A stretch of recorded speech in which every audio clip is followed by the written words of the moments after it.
Eccoci, eccoci. Buonasera a tutti. Saluto Michele Boldrin e il professor Robert Gerwath per essere venuti qui questa sera in occasione della quinta puntata della Tana dell'Orco, la rubrica in cui appunto ci occupiamo di intervistare storici e studiosi e a condividere le loro ricerche.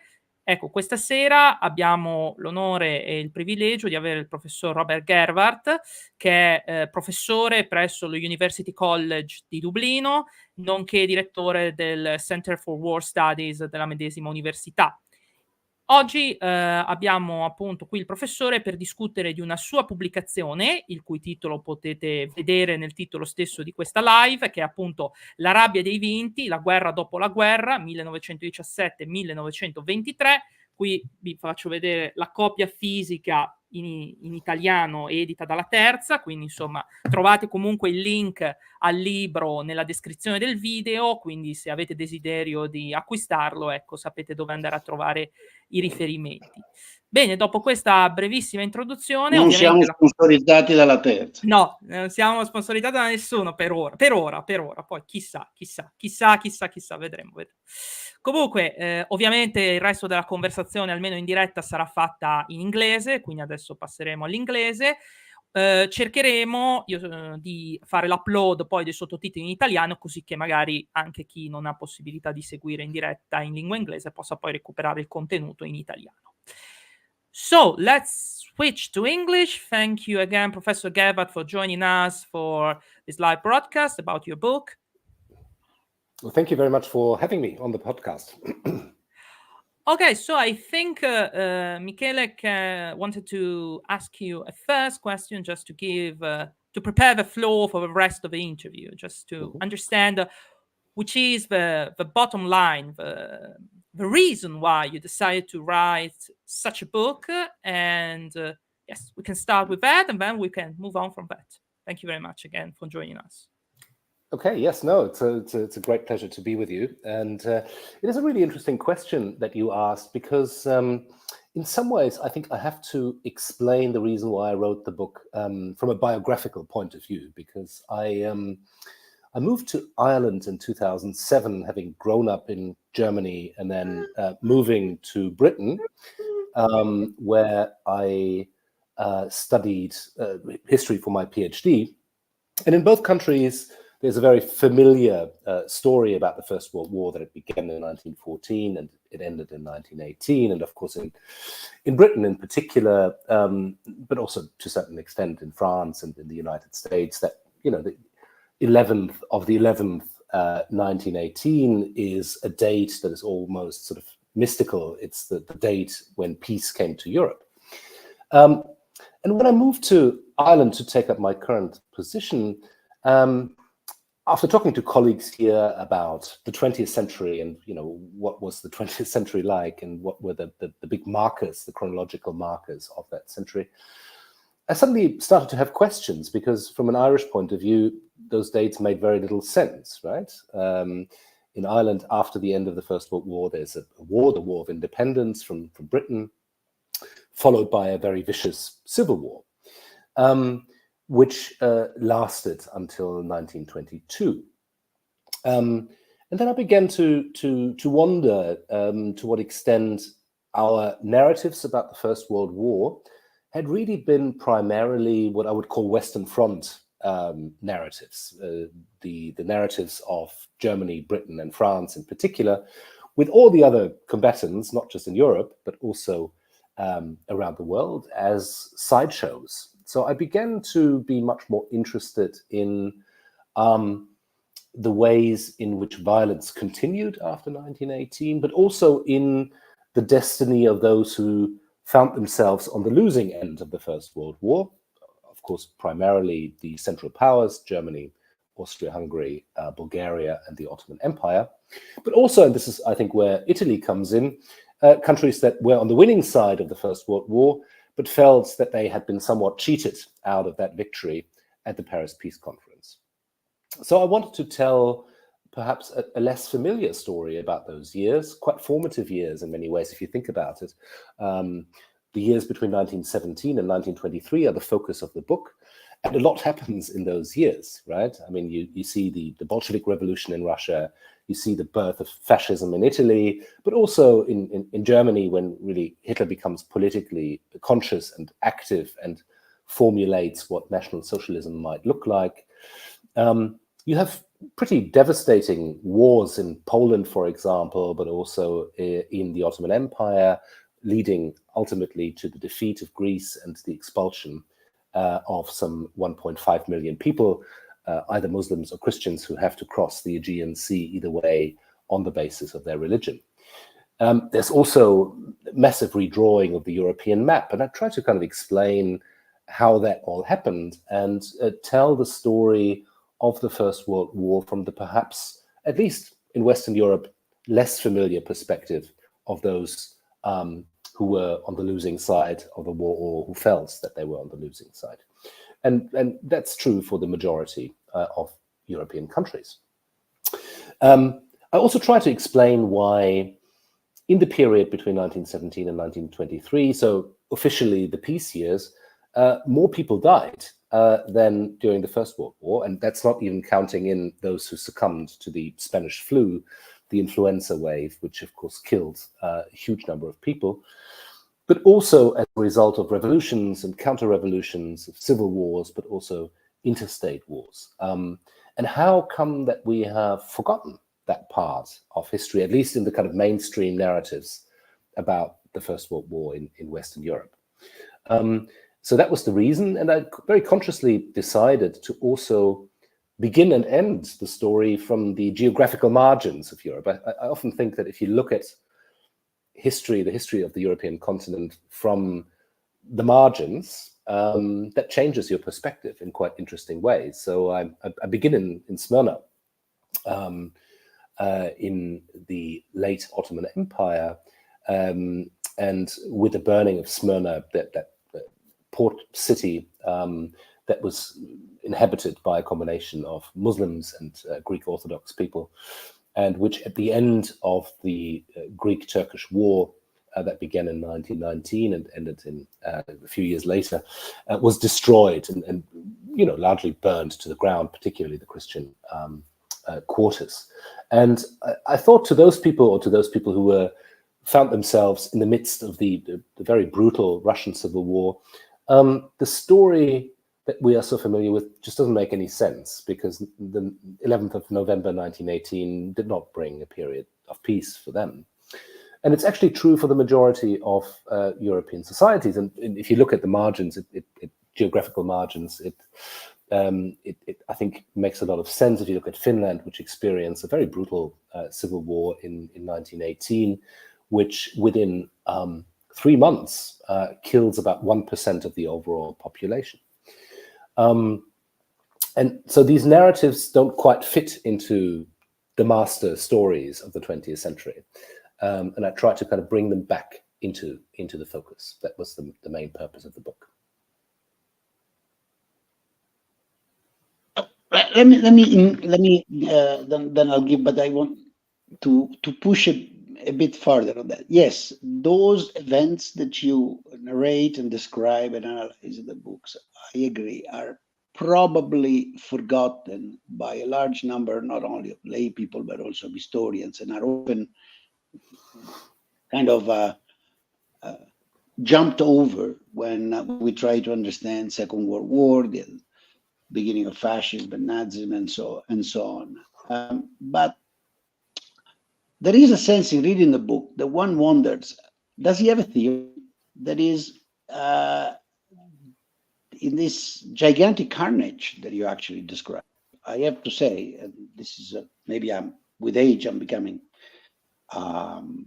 less able to read tough description. The book sometimes is extremely precise and realistic, and sometimes I had to push myself through the page because I felt somewhat sick in front of the text. But apart from that, is there a theory of what caused this enormous destruction? Is it just the disappearing of the major empires?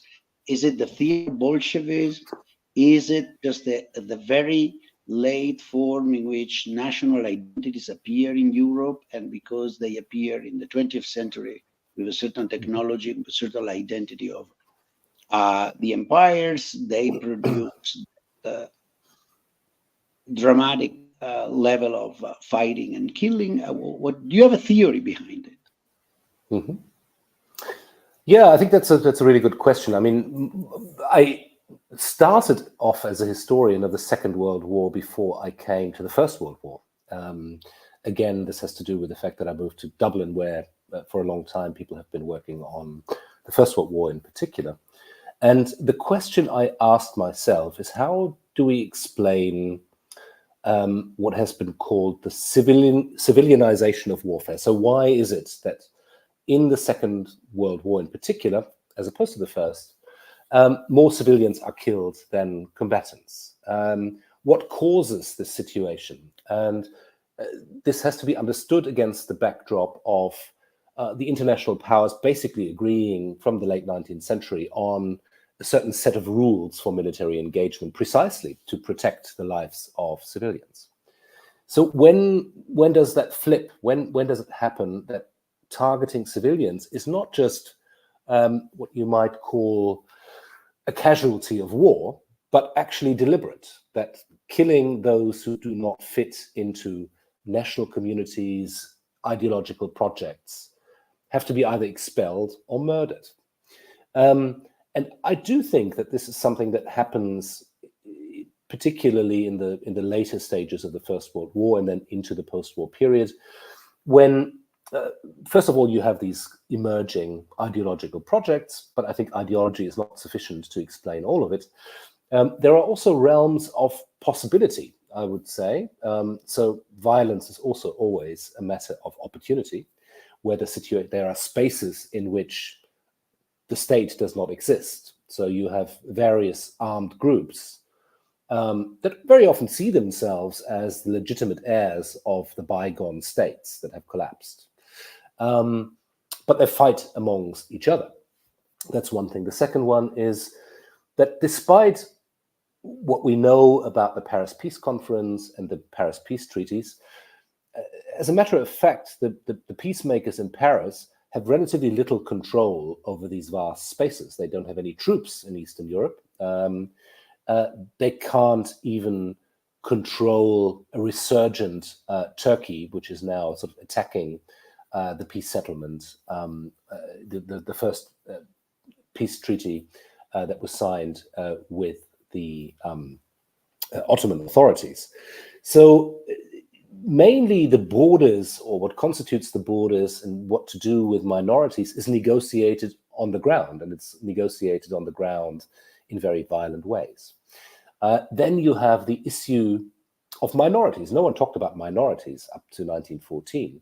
Suddenly everyone talks about minorities and what to do with them in these new national projects that are emerging, these new nation states that suddenly appear. I mean, we have to bear in mind that up until 1914, Europe is really a continent of land empires, or dominated by land empires. And after 1918, there are all these sort of national projects emerging in East Central Europe, but they don't know where the borders of that should be. There are different views on that. And what to do with these very sizable minorities that suddenly live within these new nation states. That's why the peacemakers in Paris force each emerging state to sign the so-called minorities treaties, which are actually quite important because they recognize that this is a major issue. How do we secure the rights of these minorities in states that are very multi-ethnic, but want to be the exact opposite? They want to be ethnically homogenous, religiously homogenous. That's their aim and ambition, and the way in which they see themselves. But the reality is very different. The reality is that they have inherited this closely interwoven, ethnically, religiously interwoven communities within the spaces that are now nation states. So I think this combination, together with the dynamics of revolution and counter-revolution, even where real revolution was never a real possibility, mobilizes people in ways that they hadn't been mobilized for a very long time, and leads to this massive escalation of violence. Now, coming back to the other point that you raised about the sometimes quite graphic nature of the descriptions. The book was written in a different era, it now feels, because that was before the Ukraine war started properly. And I felt that to a certain extent, at least that's my impression that I get from my own students. For them, the Second World War or major international wars in Europe are as remote as the Middle Ages. I mean, I may as well be talking about the Crusades or something. So there was a kind of an absence of understanding, I think, of what physical violence in these spaces actually means, and what it means to live in a basically lawless moment or lawless space in which the stronger can do whatever they want, and in which all rules that had been created around the protection of civilians, about laws of engagement, etc., and what to do with prisoners of war, really quite literally were thrown overboard, and Europe returned to a kind of Hobbesian state of lawlessness. And I felt I needed to describe what that actually means, because I think people had forgotten what it meant. So the horrors of war that we sometimes, even then, of course, saw in far-flung places, felt like there was a very strong sense in Europe, and I think that's still part of the slightly triumphalist narrative of the early 2000s, that we were kind of part of this history of progress, where history had come to an end point, and democracy and freedom and peace were basically the only acceptable or imaginable. At least somewhere. Yeah, and I think that perception has changed. No one would say that anymore today. So in that sense, it has probably kind of aged a little bit. But I think in others, it was never actually written as a commentary on our current times. It was quite interesting. I sent it in, and then my publisher, the editor at Penguin, sort of wrote back to me and said, "Ooh, this is actually more topical and contemporary than I thought it would be." But it was never written as such, because, of course, if we want to understand the conflicts that are going on in Ukraine today or in the Middle East, 1918 and the years after are quite pivotal for understanding the tensions between imperial structures, the collapse of imperial structures, alternative projects emerging from it. If you want to understand ISIS and their demand for the return of the caliphate, for example, it's the First World War that they're talking about. And it's quite interesting that in the Middle East, they don't need to explain that. People understand it. I think in Europe, people are more puzzled about it. And the same is true for Ukraine, where we very often reference the Second World War as the prehistory to the current conflict. But really, at the end of the war, it's the first moment of Ukrainian independence. And from that point of view, there is a 100-year story of that independence being taken away by Russia time and again. And I think it is important to understand that master narrative as well, in order to understand why it mobilizes people in such emotional ways. Yes, thank you very much. I wanted to make a point about what you actually said, because you told us that your editor actually said that this book could be very helpful to understand our contemporary world, the geopolitical, the international tensions that are, striving around the world. But another thing that I really appreciated about the book, and I want your opinion about this, is it is that I think your book is an eye-opener about how distant we are from that period of time, in the sense of the diffusion of political and social violence, because many opinionists, many scholars, many journalists love to create a comparison between our world every time there is a political crisis, a social crisis, to the 20s and the 30s. Like to if as they are comparable in a certain sense, while your book states very clearly that it is inappropriate to do so because the situation, the level of violence that was diffused in Europe, and not only in Europe, was so endemic and so diffused among even the lowest part of the social life that nothing is comparable to what we are living in even today. Even our today's worst crisis is no comparable to what happened at that period of time. So I don't know, maybe that's another thing that we should take into consideration, into account every time we reflect on those years, how distant they are from this point of view. That's, the main point of your book. That's to, document the level of political and social violence that was in Europe after the only formal end of World War One. No, I mean, you're absolutely right about that. I think the levels of violence that people encountered in that period is obviously fundamentally different from whatever crisis we currently think we're in. And I think we need to remind ourselves of that. That is absolutely true. I think people are currently concerned about the future in ways that they probably haven't been for a very long time, because it feels now for nearly a decade that we have been experiencing, probably even more if we add in the economic crisis at the beginning of this century, that the certainties that we had assured ourselves of in the 1990s, certainly that optimism has gone. And I think that people are beginning to look for historical orientation in different periods and orientation about what it is that we might be looking at, what might be coming. One of the most frequently cited poems for a long time now, many years, is W.B. Yeats's The Second Coming, which is a very powerful poem. And I'm mentioning him because he used to live a few blocks away. So he's not only a Nobel Prize winner, but also a local hero. But when he talked about, in the poem, what rough beast its hour come at last, slouches towards Bethlehem to be born, I think that is a question that is on the minds of many people. Yeats at the time was talking about global communism. That was his main concern. What exactly does it mean? What does it bring? Will the world revolution come? And all sorts of middle-class anxieties were on his mind.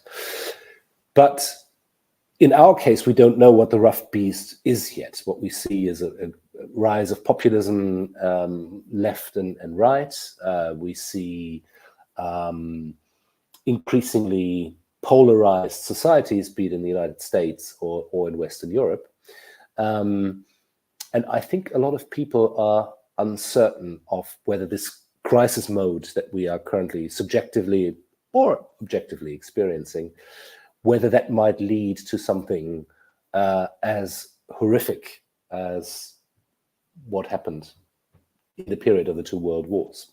Is it possible that with another major, Great Depression or something like that, people will fall back into patterns which they, for a long time, believed they had overcome? That, civilization had sort of moved past that point where we're all killing each other on the battlefields and beyond. And is it something that is viable, that is feasible? And then you look at, the map, and that can sometimes, the map of Europe, that is, and it's sometimes quite scary actually to see that if you look at the conflict hotspots at the moment in Europe, all the way from the Middle East through the Caucasus into Turkey, new conflict potential with Greece, Republika Srpska, all the way then into Ukraine. These are the exact same hotspots of violence that existed 100 years ago, and I think that it is quite. I'm not in any way arguing that it's about these spaces or the people that inhabit them, but it is remarkable how resilient these places, these conflict zones really are, and how they can resurge at certain points in time.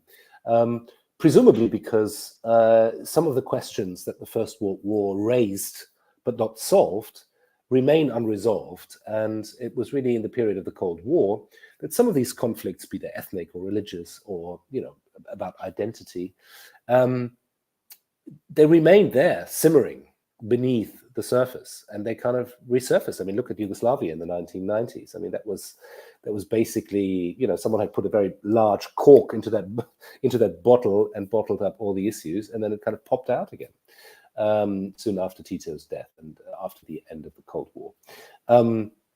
So, yeah, I would see it. On the one hand, you're absolutely right about very different levels of violence, and I mean, sometimes I feel when I talk to my students, I just need to remind them of the sheer magnitude of the horrors that happened in that period. I mean, against minorities, we're talking about thousands of pogroms on the western borderlands of the former Russian Empire, and in general, tens of millions of people who died. So that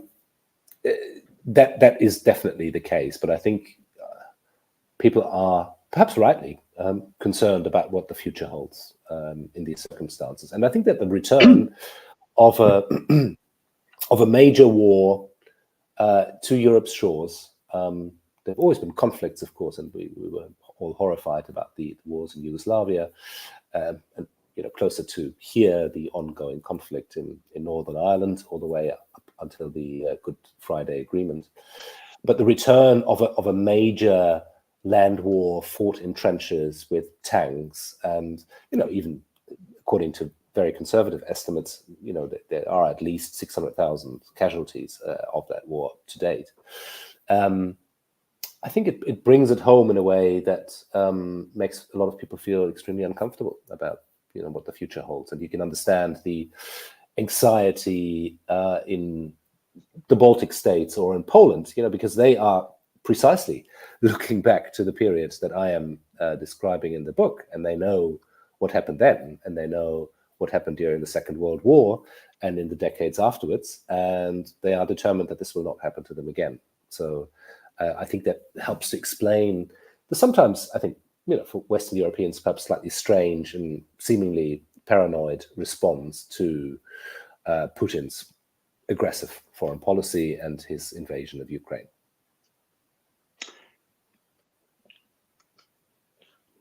Before going to that, because inevitably we will have to go to that, let's stay a bit again in what happened in the decade de facto that you're considering, even if 1723 is the core. So it's four empires that come apart, basically. Form some completely, the German and the Austrian, Hungarian, as I would say the Ottoman as well. The Russian goes back and forth. And as you correctly point out, all the controversies they were facing, all the hot situation, all the conflict right now are still within the territories of those empires. If out of two of them, more or less, the Austro-Hungarian has solved its issue in a way or another. It's a lot more stable now in former Yugoslavia, and in general in the Balkan area than it was 20 or 30 years ago. Well, the German Empire had to come back and be severely beaten, no doubt. For the time being, we don't seem to be facing issues there.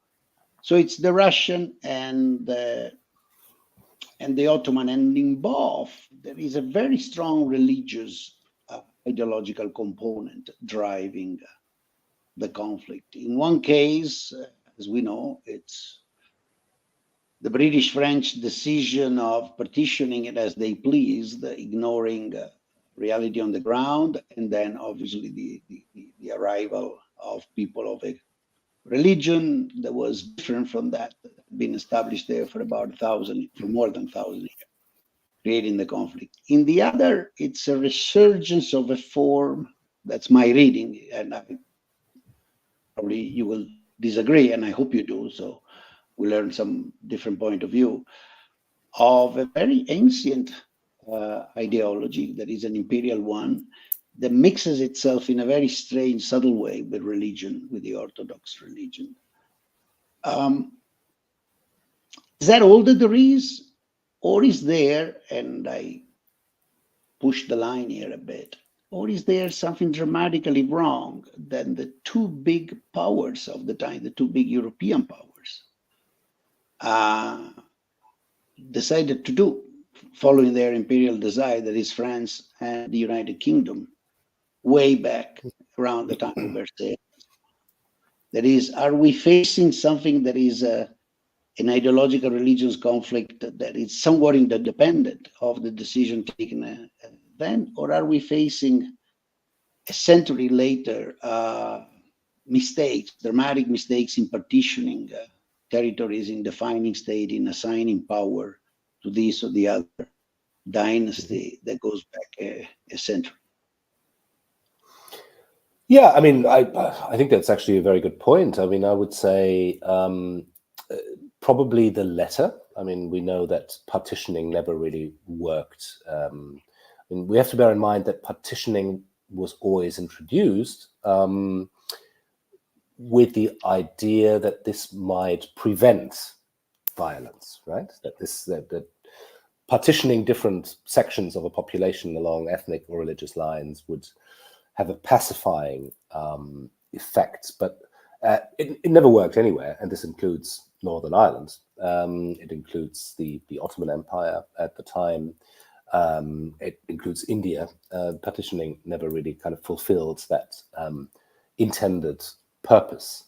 But it is kind of indicative of population management in those years. So partitioning is, at least from a British point of view, the sort of the best path towards a stable political settlement. And of course, the same is done, even though along lines, that administrative lines that had previously existed in the Middle East, where all these sort of post-imperial fantasy states were created. And those were always disputed, who the inheritance of those new states might be, what the political future of those states might be. So I think in that respect, you could certainly say that some of the seeds of the violence that we're seeing today were sown in those years.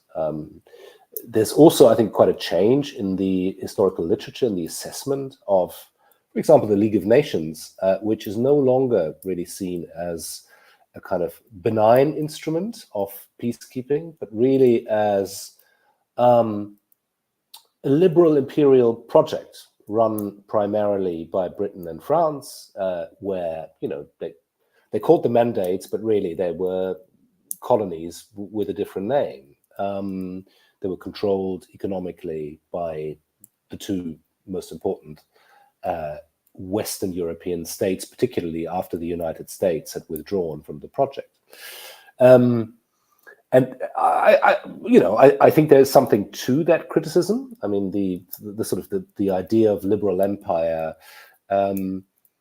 continued for many, many years, and I think some of the structures were created in that period. And then after the Second World War, that continued in the form of development aid, which was sort of seen as a new instrument of directing or developing states into a future of capitalism, where they wanted to consume, you know, high-end products from the metropolitan center. In terms of the nature, I mean, my argument in the book is actually that in some ways the experience of the end of the war, victory or defeat, or ambivalent victory in the case of Italy, might be the key to understanding certain patterns of violence. So, you know, if you win after 4 years of a historically unprecedented war, that gives a certain element of legitimacy to the existing political system, whereas it doesn't in the case where the existing state loses. And I think that, of course, contributes to revolutions and regime change. In the case of what we might call the revisionist powers, so the major revisionist powers who want to revise the Paris peace treaties, you have, of course, Germany, but also Russia. You have, Austria, still German Austria is sort of part of that project as well. But it is the experience of the Second World War and the total defeat in 1945 which ends that revisionist project to a certain extent. Whereas the defeat in 1918, at least from a German perspective, is seen or rather portrayed by nationalist circles as a betrayal. So Germany didn't actually lose the war. It's the narrative that German nationalists use. There are no Allied soldiers on German soil in 1918. So that's why that narrative, despite the fact that it's wrong and the German army was kind of on its knees, hopelessly overstretched and unable to maintain the different fronts that still existed, particularly after its allies had left the coalition or surrendered. But nonetheless, from a nationalist point of view, this idea of the sort of betrayed victory was very much credible, because they hadn't seen an Allied soldier up until they took control of certain territories along the Rhine River. So the narrative was always, it wasn't actually the military defeat, it was the revolution that caused the defeat. So the revolutionaries in Germany who rose in November 1918 and overthrew the political system, they were the ones who stabbed the army in the back. That was the dominant narrative, which was later very successfully utilized by Hitler as well. And I think that what we see in Russia today, Russia, of course, also had a very ambivalent, it's unclear. Russia lost the war militarily, and it was very clear to Lenin in late 1917, early 1918, that he had no choice but to sign the drastic peace treaty of Brest-Litovsk, which took huge chunks of its western territories. Because if he had rejected that treaty, the Germans probably would have been in St. Petersburg and Moscow 2 weeks later, and the revolution would have come to an end. So Russia really is a defeated state, but because henceforth the focus was very much on the success of the revolution, it didn't feel like a defeat. So I think if you ask people in Russia, certainly up until 1990, First World War, what do you think about it? Was it a victory or a defeat? I think relatively few people would have said, well, yeah, Russia was defeated. A regime was defeated, the imperial Russian regime. But from its ashes emerged the glorious Bolshevik Revolution. I think that would be the dominant narrative. So it's all a matter of perspective, I'd say. But there's certainly, I think, a lot to unpack here in that narrative. Yes, thank you very much. Well, I have another question, because you pointed out very clearly that it's a foolish view to think that the League of Nations was, we can say, a predecessor to the United Nations, because there is a huge political international relations literature that claims that United Nations are, in a certain sense, are preceded by the League of Nations, while instead, what you say is basically that instead, the League of Nations was an heir to the Congress of Vienna and to that political word. So the international order was perceived by the participants as a guarantee to the imperial nature of their dominions, rather than the creation of a political stability around Europe. And that's the point. So political stability comes in their minds with stability of empires. And that's what they tried to achieve after the First World War, to recreate an order, stability based on empires.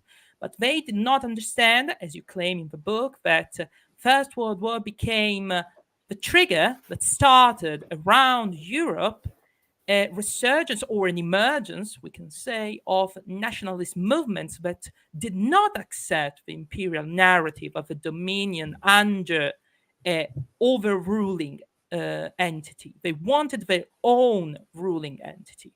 And so how much do you think that this foolish view that after such an event like the First World War, there could be a recreation of the order that preceded that war, caused the failure of the project and led to the, rise of political violence, and then to the ultimate rise, of fascism around Europe? Yeah, thank you. I'd say in terms of continuities, I mean, there are obviously between the Congress of Vienna and the League of Nations, or the Paris Peace Treaties, initially the conference, there are some big differences as well, in the sense that the Vienna settlement was actually much more inclusive, in the sense that it brought the defeated, namely France, to the table as an equal partner to negotiate the future peace settlement for Europe. Whereas that was not the case in Paris in 1919. And I think that was perhaps partly also, in the longer term, the undoing of the order that was created in Paris. Now, in terms of continuities towards the post-Second World War sort of international order, I think there is a continuity, in the sense that both orders were created to facilitate the interests of the main victor states of the two world wars. So in the First World War, obviously, it was Britain and France. The intention had always been that, after all, it was Woodrow Wilson's pet project to bring the United States on board as a sort of international guarantor. But then the political winds, of course, changed in the US against further interventionism in Europe.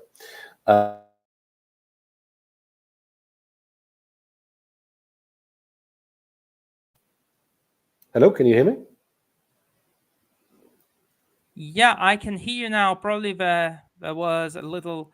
Yeah, there was a brief moment when something went down on one of the three sides. We are in three different locations.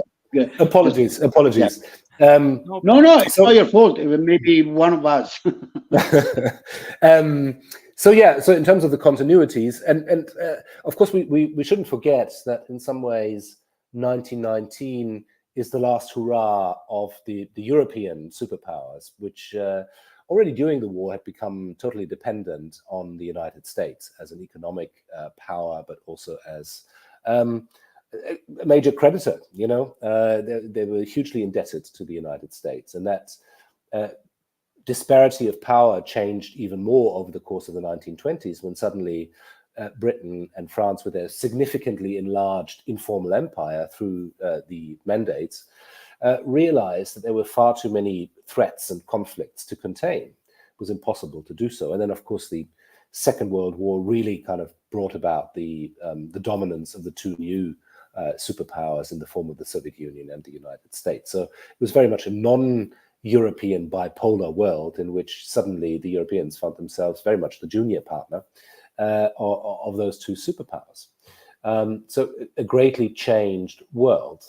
But going back to your question about the relationship of that power dynamic and the rise of fascism, I think that precisely the idea that this is an institution, the League of Nations, an instrument to maintain the political and economic interests of Britain and France, most certainly helped fascist propaganda in suggesting that this existing international order was obviously designed not to facilitate the interests of everyone else, but only those of Britain and France. So they could make that case quite credibly, in the same way that, in Italy or in Germany, people were saying, well, why can Britain and France maintain, informal or not, these empires? Why shouldn't we? So I think it gives birth to all sorts of imperial fantasies that then play out violently before the Second World War even, and during as well. So that there are most certainly connections between it. And I think in retrospect, what you can say about the Paris system, I mean, on the one hand, you can say, okay, that they obviously, it wasn't a great peace, right? Particularly when you compare it to the Vienna Congress, which led to an unparalleled peace period in Europe, precisely because it was what you would now call a victory without losers. So it was a sort of a treaty that didn't officially have a party that felt disengaged or disenchanted with the outcome of the negotiations. And that has since always been held up as the kind of ideal, typical peace. On the other hand, I mean, I think it is perfectly understandable why such a peace treaty was probably not feasible in the aftermath of the First World War. If you look at the losses of lives, I mean, people were anticipating a punishment of the defeated, symbolic or otherwise, financial, etc.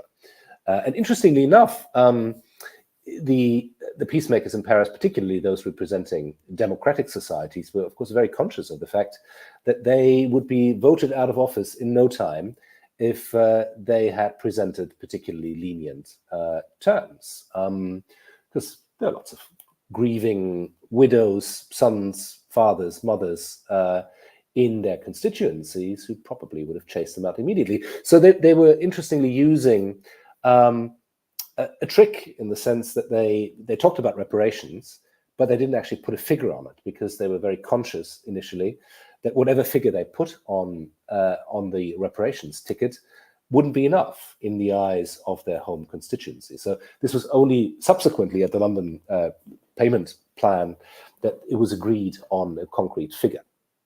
And in that sense, I think making peace is actually a lot harder for democracies than it is for dictatorships, because the dictator can say, well, you know, the war is over, come home, ideally after a victory. For democracies, that is much harder because people look at what is being negotiated and what is the outcome of those negotiations, and people are mobilized in very different ways. So it's harder for democracies to make peace because they're always under the watchful eyes of the publics. And for the first time, I mean, the Paris Peace Conference in 1919 was the first peace conference which was attended by huge numbers of journalists from the home countries, by very large delegations from every corner of the world, petitioning the main three figures there in Paris to listen to their demands for, you know, colonial independence, or at least cultural autonomy or political autonomy. So it's a very different climate in 1919. And I think that partly explains the outcome as it was eventually presented. And we also have to bear in mind that Britain, France, and the United States had very, very different interests in Paris. It always looks as if they were in agreement on the most important things, and they really weren't. For France, its main concern was a potentially resurgent Germany. So they were very keen on creating buffer zones in the West, but also friendly states in the East, like Poland and Czechoslovakia, for example. Whereas Britain, while it was very clear that Germany had to pay reparations and that there had to be some kind of symbolic punishment, perhaps even in the form of trials of senior German military figures, it's worth remembering that Britain was Germany's largest European trading partner before 1914. And Britain also had no interest whatsoever in replacing pre-1914 German hegemony with French hegemony. So for them, returning to status quo ante at some point was desirable. So they actually had a modifying and moderating influence at the negotiation table. And of course, for Wilson himself, the interests were different yet together, because he was quite obsessed with his various pet projects. The idea of sovereignty, for example, played a very dominant role on his mind. The idea of self-determination, of course, self-determination understood in a relatively limited way. So this was for white Europeans, right? It was never intended, Right, and probably right. I was going to get there. Yeah, it was most certainly misunderstood, shall we say, in the world outside of Europe. That was never what he had intended. We have to bear in mind that Woodrow Wilson is the man who reintroduced segregation in federal offices in the United States. He's a Southerner. He, you would most certainly call him a racist these days, but he certainly had a very particular agenda in his mind, and he was also, of course, quite outspoken about the fact that he, basically wanted the export of an American-style political system to Europe. He was deeply suspicious of empires, of secret diplomacy, and all these things. So, the three major Allied powers in Paris came to the negotiation table with very different perspectives. On this line, though, it's hard. You pointed out quite clearly some of the contradictions that the Wilson approach had, and it's not obvious from my point of view of a dilettante reader. If in all this, he and the United States diplomats were the gullible ones, or just the hypocritical. That is, they had something to pursue in terms of American interest and expansion of the newborn, so to speak, American empire. They had a very clear racist, religiously driven notion of what the right to self-determination, who didn't. And then on the major issues, whenever there was a doubt, they always let the Foreign Office from London carry the day, particularly in the Middle East. If one looks at what happens in the Middle East and all their position, both then and for the 25, 27, actually almost 30 years that followed up to Resolution 181, at the very end, I don't know, I'll let you say. It's not even clear to me, both from your books and from other, if they understood what was on the table, or if they really thought, oh, well, that's such a secondary part of the war. Who cares? Those guys are just a bunch of camel riders. Why should we bother?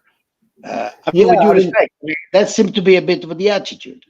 No, absolutely. And I think it is worth bearing in mind that Wilson had no interest in the Middle East whatsoever. The United States never declared war on the Ottoman Empire. It was sort of beyond its core area of interest, which he saw very much as being Europe, particularly Eastern Europe, and particularly certain states.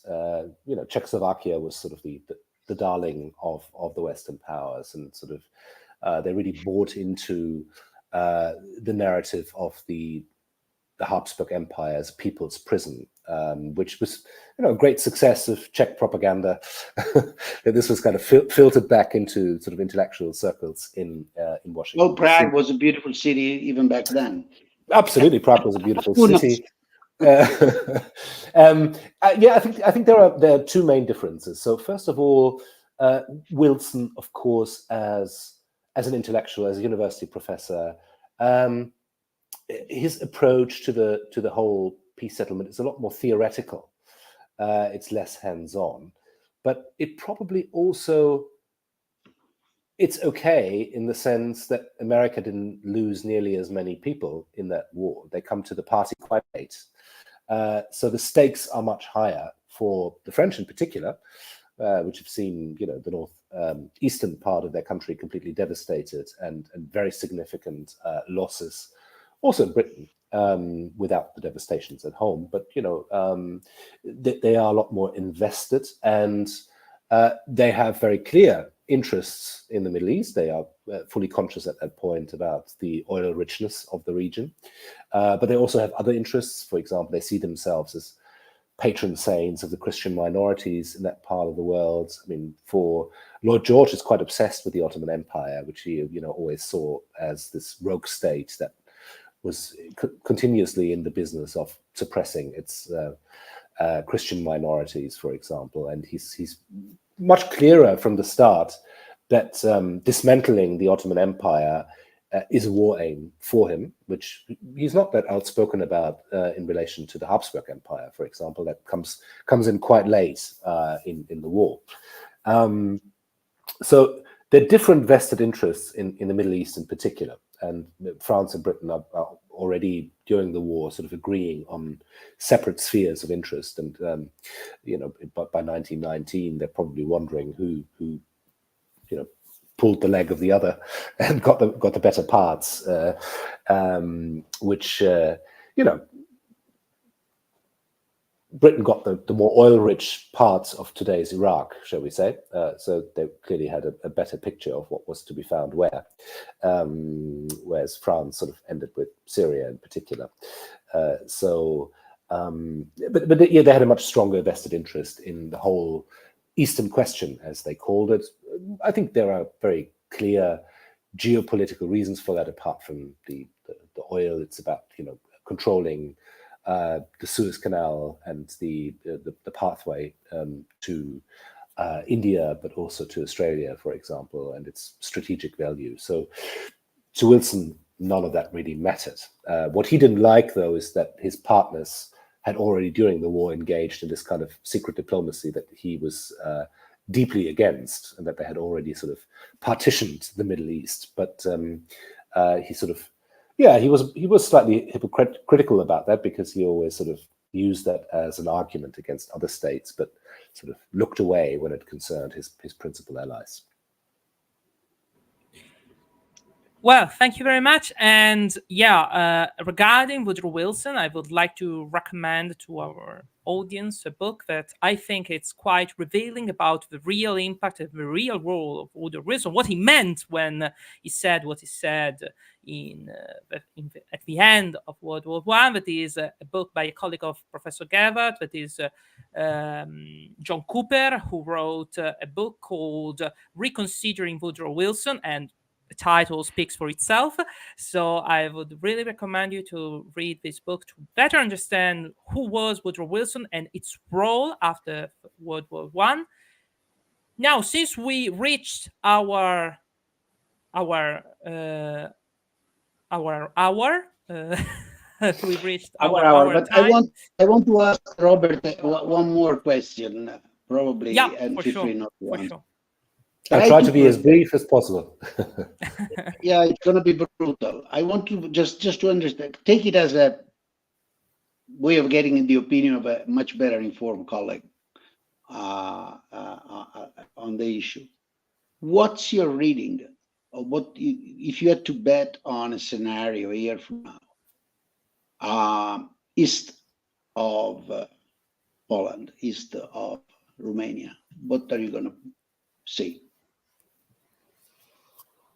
In light what you learn with your work, obviously. Well, I mean, there are a lot of variables in that mix right now. A lot really depends on the elections in the United States, of course, because I don't think that the war in Ukraine is going to be sustainable without American support. I don't think there is much appetite in Europe at this point to substantially increase the support for Ukraine, in addition to what is already happening, in which case Ukraine will lose the war. And what exactly that means for the foreseeable future, whether that feeds Putin's appetite for more, or whether the military is now so substantially weakened that it can't actually... I don't see him attacking a NATO country. I don't think that is feasible, because he realizes, unless, of course, President Trump Part 2 decides that he abandons NATO altogether, which would add a lot of spice into the mix, I would say, and because then Britain, Europe would basically be on its own, and I would say at a stage of unpreparedness. Military unpreparedness for an attack on NATO's eastern border. Now, I don't see that as an imminent threat, but there is an imminent threat that Putin might take smaller dissident republics back into the fold in Eastern Europe before he makes any move on NATO. I really can't see that happening, particularly since his own forces have also been, of course, weakened by the sustained military effort in Ukraine. But yeah, so as so often, a lot depends on US elections coming up. So you do see Trump as a much more realistic and cold-blooded opposite of Wilson? I take seriously his slogan of America first. I think that in some ways, despite his racism, Wilson was also a hopeless idealist. Sort of, you have those two sides to him. I don't see much idealism in Trump. I think he's a very sort of hard-nosed America first, and then we see about the rest kind of guy. And that probably appeals to a lot of voters in the United States. I think collectively for world security, that's not necessarily a good thing. But he's quite unpredictable. So who knows what will happen after the elections, and who knows what the elections are tight enough to sit here with bated breath and wait for the outcome. Yeah, definitely. Only time will reveal us what's up for the future. Exactly. So, yeah. So I really thanks Professor Gerwath for having joined us today. It has been a very pleasant, beautiful and stimulating discussion for all of us. I see many comments of appreciation for what you said and for your book. So I really thank you again. And yes, as Sabrina suggests in the comments, since I was missing the word previously, we reached our deadline of 1 hour, our target of 1 hour. So I think we can go for the conclusion. And I thank again very much Professor Gerwath. And I hope we will see you again on this same show next time. Show. It's a seminar. Yeah. It's a seminar. It's a seminar. These young people, they think everything is a show. It's a seminar. It's a video seminar, but it's a seminar. In my channel, I call it Michelino's seminar. All right, Robert.